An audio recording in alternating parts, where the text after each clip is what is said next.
The date is Monday, December 2. This is the news on PBCJ. I am Simone Absalom. $14 billion. That's how much it will cost the government to remove schools from the shift system.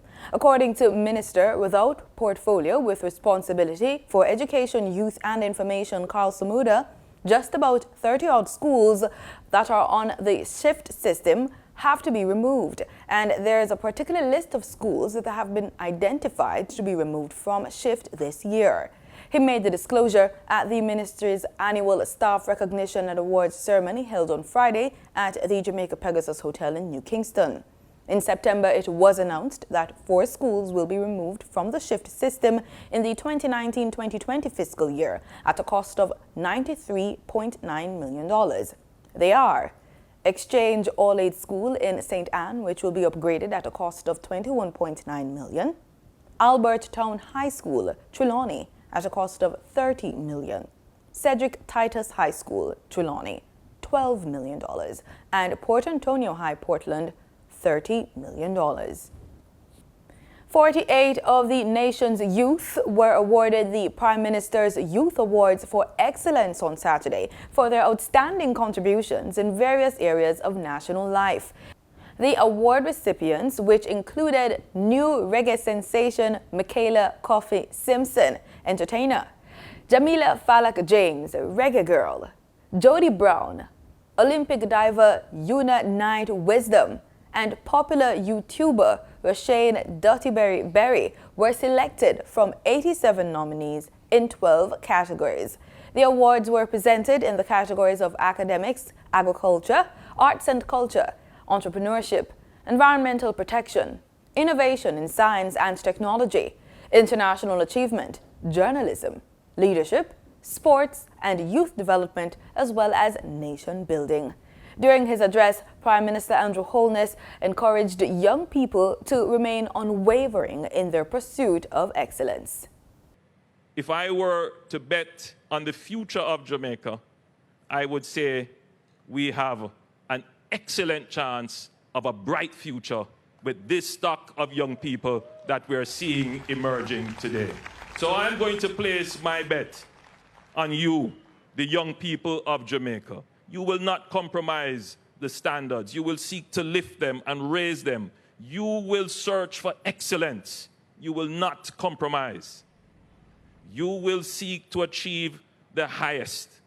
Government Senator Charles Sinclair says the government is willing to consider recommendations that will bring relief to taxpayers. He addressed the issue of GCT on Friday's sitting of the Senate during deliberations on legislation to repeal the Minimum Business Tax Act. May of 2011, Minister R.D. Shaw tabled a green paper in this Parliament proposing a reduction in the GCT to 12.5%. So, Mr. President, when Senator Brown gets up here today and wants to talk about that is novel, the primary school kids in Jamaica will tell him, say, that's stale. It's stale. Because it was in that green paper that Minister Shaw tabled in this Parliament. So, Mr. President, that's not new, it's not fresh. You have to reel and come again. Mr. President, I can't stand here because I'm not the Minister of Finance. I'm not the Minister of Finance, none of us are. But I am certain that this administration listens to the people. This administration considers all the possibilities. This administration considers the factors that will bring relief to the Jamaican people.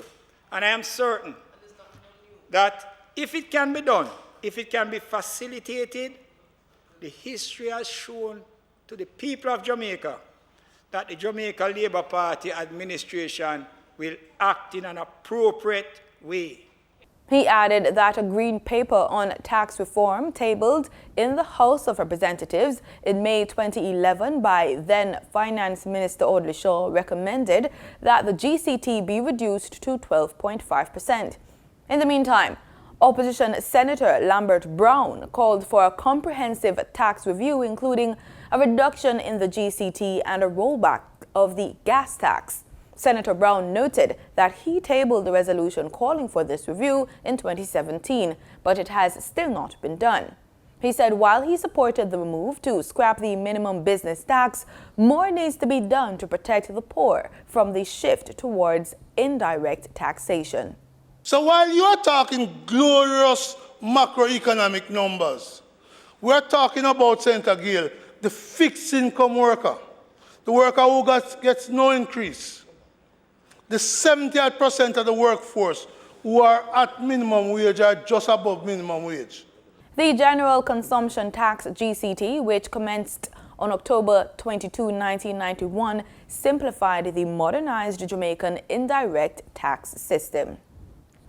Prime Minister Andrew Holness, during a tour of indigent housing in Western Kingston on Saturday, said he was moved by conditions that should not exist in Jamaica.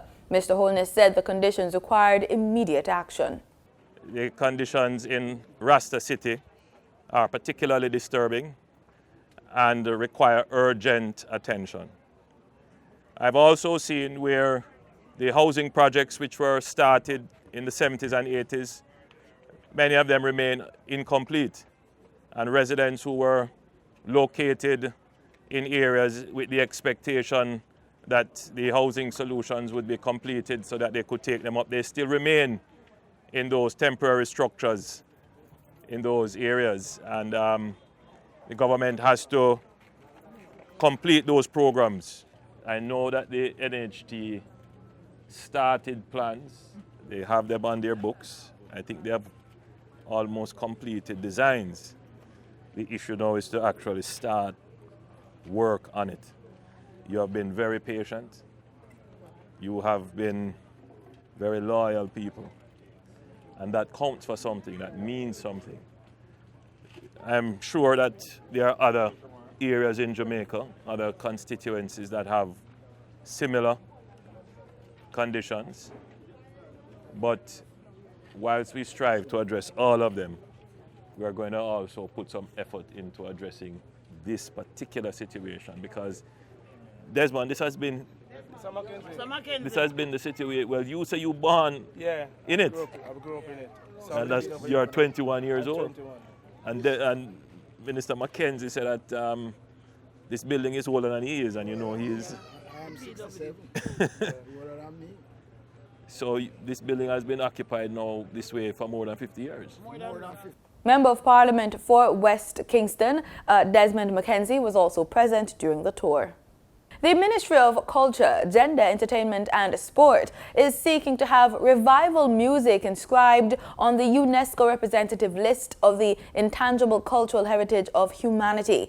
This was disclosed by Permanent Secretary in the Ministry, Denzel Thorpe, at an event dubbed Salute to the Parish of St. James last week. He also mentioned other world declarations in Jamaica, such as the maroon heritage of Moortown and the Blue and Jonquil Mountains. Mr. Thorpe, who represented the minister, Olivier Grange, said that the parish of St. James is associated with every area of the ministry, whether culture, gender, entertainment, or sport. The US dollar on Friday, November 29, ended trading at $135.82, down by 47 cents. That's according to the Bank of Jamaica's daily foreign exchange trading summary. The Canadian dollar ended trading at Jamaican $102.28, down from $102.31, while the British pound sterling ended trading at $177.52, up from $174.59. In regional news, Surinam's President Desi Bouterse was on Friday sentenced to 20 years in prison over the execution of 15 political opponents in 1982. Bouterse, 74 years old, is currently on official visit in China and will have 2 weeks to appeal against the conviction. He was found guilty of planning and ordering the extrajudicial execution of 15 political prisoners. The president has previously denied the allegations. The court, in delivering its lengthy judgment, did not order the president's detention. He's currently on an official visit to China.